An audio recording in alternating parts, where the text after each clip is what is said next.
Eto nga pala napakasarap na seafood with Cajun sauce dito sa Abu Dhabi. At kapag sinerve nga nila ang seafood, ay may pagganitong heart design pa ang sauce. Kaya lalo ka talagang matatakam na kumain. Meron ding masarap na inumin na mocktail juice or yung mixed fruit juice. Medyo malaki ang serving niya na nasa 1 liter din.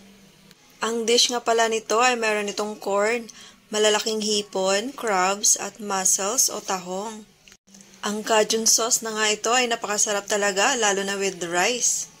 Kaya naman, forget diet na nga muna ako nito kapag ito ang nakahain kasi hindi talaga ako nakain ng ganito ka-heavy meal, lalo na paggabi. Pero syempre, dahil bira lang naman ito at saka lalo at libre pa, kaya go, kain lang ako. At kung hindi naman kayo pwede sa ganitong luto, ay marami namang silang ibang putahe na pagpipilian, gaya ng mga inihaw na seafood din. Thank you nga pala sa kaibigan kong nanlibre. Medyo may kabigatan kasi sa bulsang presyo, kaya pasalamat at may nanlibre na friend. Dito nga lang pala yan sa may Dampas Seafood Grill Restaurant dito sa Abu Dhabi.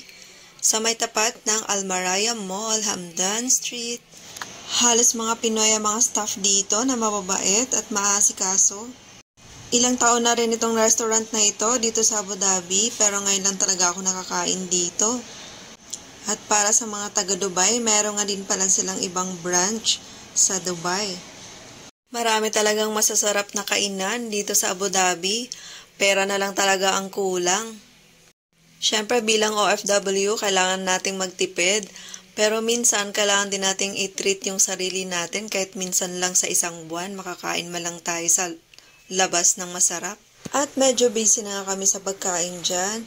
Sobrang enjoy nga kami sa pagkain. Naubos talaga namin pati ang rice.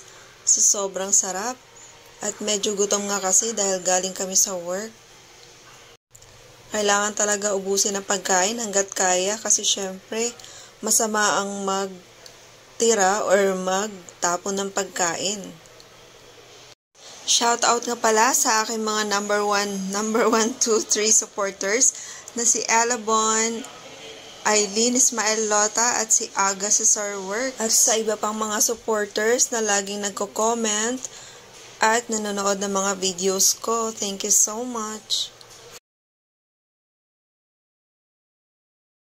Maraming salamat sa lahat ng sumusuporta. Ayun lang, thank you for watching. Sana nag-enjoy kayo sa panonood. Please don't forget to heart, comments, at follow my FB page, Chaan Vlogs page, at paki-follow na rin ang aking YouTube channel, Chaan Vlogs, at sa TikTok na rin, Chaan Vlogs.